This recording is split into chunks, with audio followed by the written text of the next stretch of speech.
con Ale Gallo para hablar acerca de economía. Porque han pasado muchas cosas, Alejandra. De todo. Esta semana de todo. Sí. Porque sabemos que la política repercute en los bolsillos de todos los argentinos, en los de algunos más que en otros. Por supuesto. Y fundamentalmente en la economía también.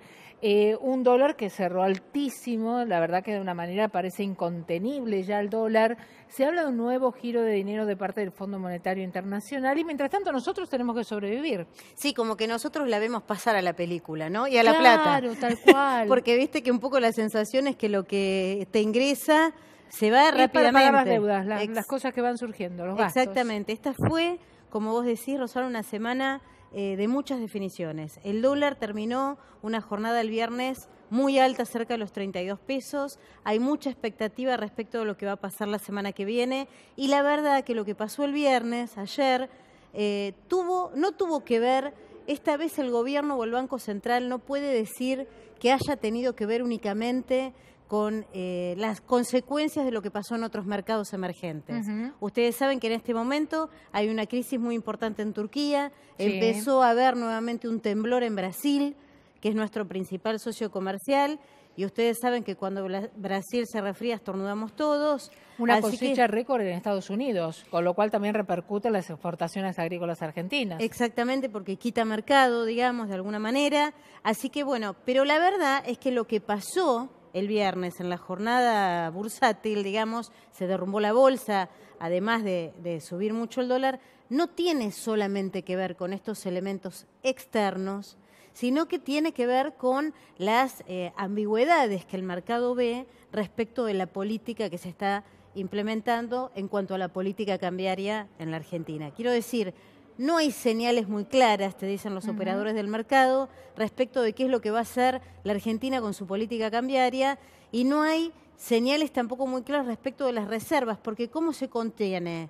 el dólar? Se contiene con el uso de las reservas del Banco Central. Claro. Y ahí surgió esta duda que vos decías. Bueno, ¿son suficientes o se va a necesitar gatillar parte de la plata que te presta el Fondo Monetario Internacional, que hasta ahora el gobierno dijo que era solo de uso preventivo? Y encima estamos con este efecto mariposa, pero traído hacia Latinoamérica con Brasil, que también es como una catarata, ¿no? Viene absolutamente. Lo de Brasil es todo un tema, porque fíjate que Brasil venía de algunos años consecutivos de mucha caída, 3,5% de baja después del efecto del lavallato, digamos, ¿no? Los propios cuadernos brasileños, por decirlo de alguna manera, y este año la cosa empezaba a mejorar, con lo cual había muchas expectativas respecto al gobierno de que Brasil empezara a traccionar un poco esta alicaída economía argentina, con lo cual todo lo que pasa en Brasil, si efectivamente no se recupera, es un dato poco alentador para la economía argentina. O sea, que se deprecia el real y se deprecia el peso. Absolutamente. Y además se puede caer el nivel de actividad aún más, o sea, porque es más dificultoso venderle productos argentinos al mercado brasileño. Sí, que es un mercado interesante para la Argentina. Sumamente interesante. Brasil está en un proceso electoral donde no está muy claro qué es lo que va a pasar.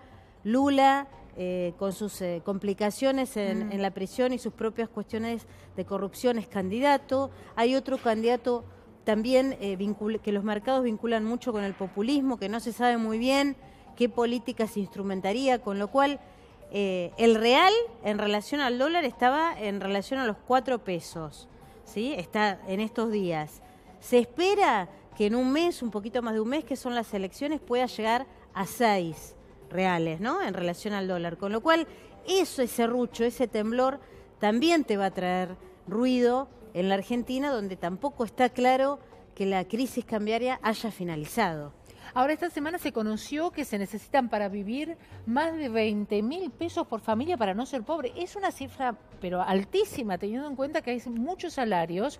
Hoy recién teníamos a los docentes universitarios, nada más como ejemplo, que están muy por debajo de esa cifra. Bueno, el salario mínimo vital y móvil está en 8.660 pesos a partir de julio. Claro, los jubilados. Los jubilados con la mínima. Los jubilados con la mínima. Están en relación a ese dinero también. El Ministerio de Trabajo dice que un salario promedio privado es de 20.000 pesos por mes, con lo cual se te iría casi todo, si esto fuera efectivamente así, en mantenerte.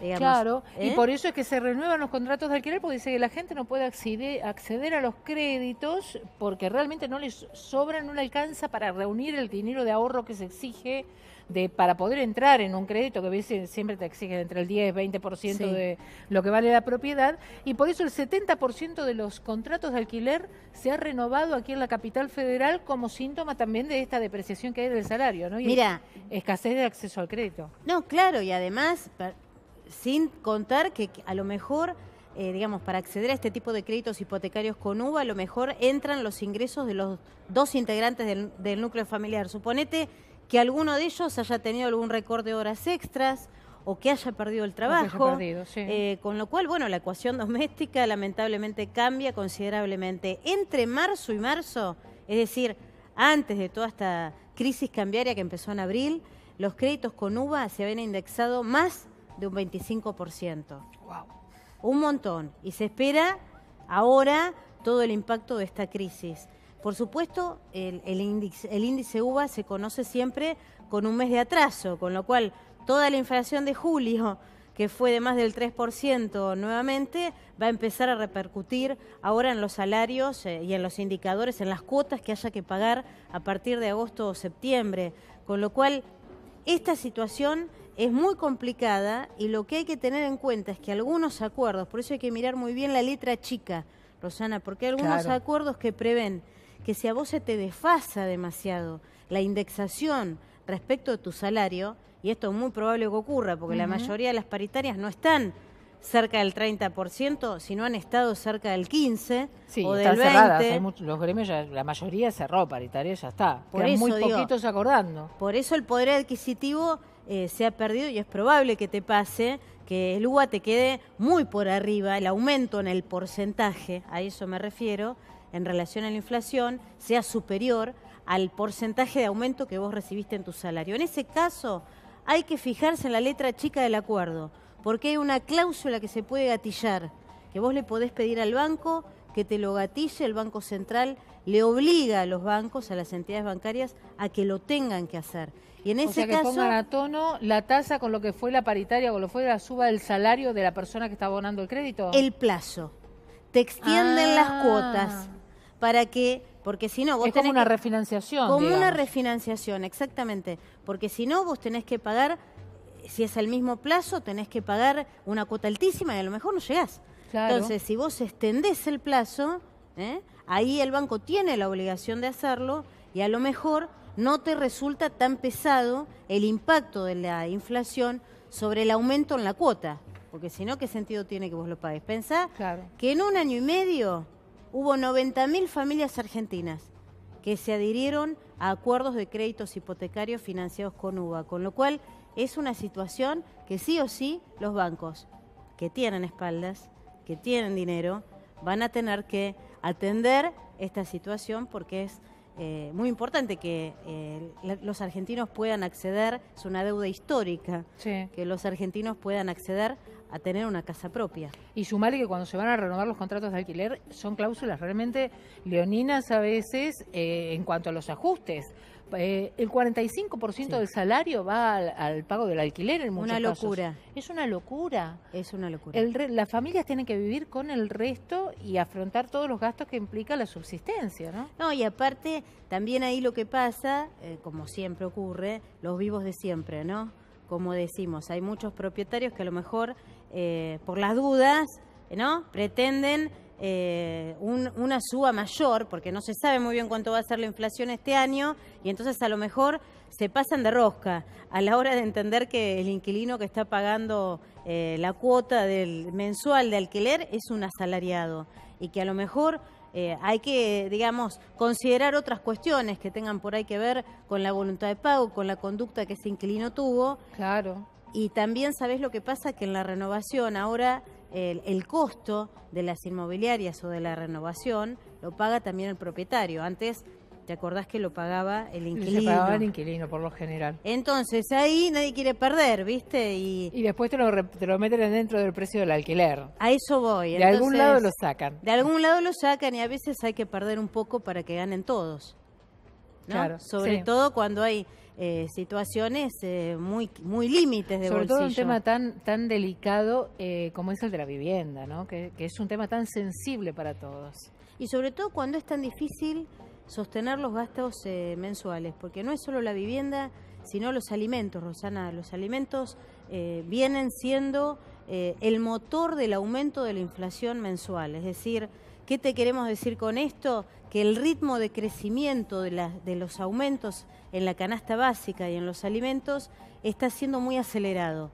Es más alto el ritmo de aumento del precio de los alimentos que el ritmo de aumento de otras cuestiones, incluso de las tarifas. Entonces, claro, se hace muy pesado pagar un alquiler y seguir manteniendo la calidad alimenticia, y ni que hablar si sos jubilado y te tenés que comprar medicamentos, ¿no? No, ni hablar, ni hablar. Los medicamentos han aumentado terriblemente, medicamentos básicos, medicamentos de uso diario de los jubilados, como el medicamento de la presión arterial, que la mayoría toma, el enalapril, la droga enalapril, que la mayoría los consume, levotiroxina es otro de los medicamentos. Y la hormona de tiroides, ¿no? La hormona de tiroides, frecuente. el T4, que la mayoría también tiene algún desequilibrio, los toma. Bueno, todos medicamentos que han tenido sumas altísimas, pero tremendo. Y en general, fíjate que los que más subieron, y acá está de nuevo los vivos de siempre, los medicamentos que más subieron son los medicamentos que tenían los precios más baratos o los de mayor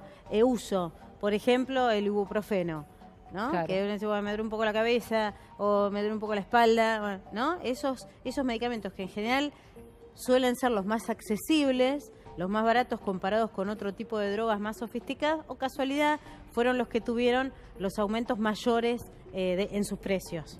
Y hay que sumarle que el índice de vitalidad de las personas, de los adultos mayores, ha subido. Entonces también, al tener una cantidad de años mayor, necesitan de estas prestaciones médicas. Recordamos que aquí tenemos una población muy longeva.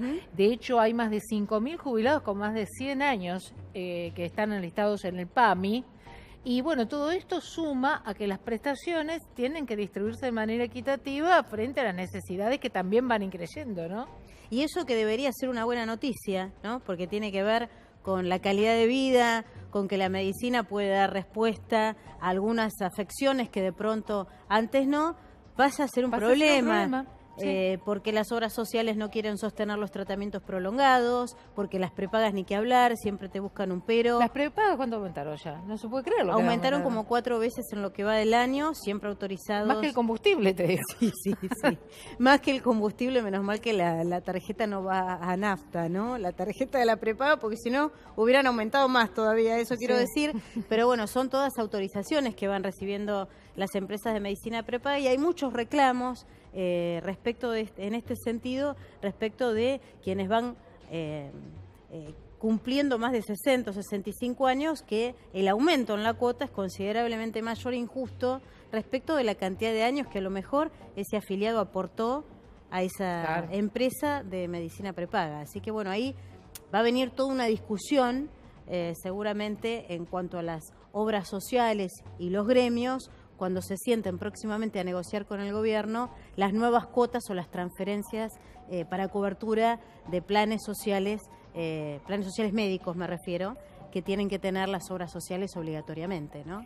Y contando con este panorama político tan convulsionado que tenemos, ¿puede llegar a haber más repercusiones casi sísmicas, podemos decir, entre comillas, en lo que respecta a la economía? Mira, sí, yo creo que sí. Por un lado va a haber muchísimas más novedades en los próximos días en lo que tiene que ver con el capítulo judicial, propiamente dicho, más empresarios arrepentidos, más homologaciones de algunas declaraciones de algunos arrepentidos, es decir, que el juez Bonadío efectivamente los considera argumentaciones válidas y razonables y que les sirven para su investigación. Pero claro, todo esto también va a meter ruido, sobre todo en las empresas constructoras o en las empresas de transportes. Por ejemplo, se tiene que licitar el subte de la Ciudad de Buenos Aires. Ah, sí, porque había una empresa inglesa, creo que estaba dentro de la carrera. Exactamente, hay 3 consorcios. Aldo Roggio renunció a su empresa, es un arrepentido. Es un arrepentido. En la causa de los cuadernos de las coimas. El grupo Urnequian un sobrino de Urnequian, el titular del grupo, también se ha presentado como arrepentido y se ha presentado a indagatoria, y un grupo francés que no está operando por ahora en el subte ni en la República Argentina. El que se tiene que definir esta situación es aproximadamente fines de septiembre, octubre aproximadamente. La concesión no es una pavada, porque tiene que ver con la operación del subte en los próximos 12 años, con posibilidad de renovar los otros 3. Y esto va a tener que ver mucho, depende de quién se quede con la concesión, cuánto va a salir el vuelto del subte, por ejemplo, ¿no? Que es claro, es verdad. Es toda una discusión en este momento. Bueno, pero ahí, ¿qué va a hacer el gobierno de la Ciudad de Buenos Aires? Nos va a agarrar un infarto a todos, Ale, pero para que no nos agarre un infarto, yo te invito a quedarte un ratito. Dale. Sí, si podés, porque vamos a ir a nuestro móvil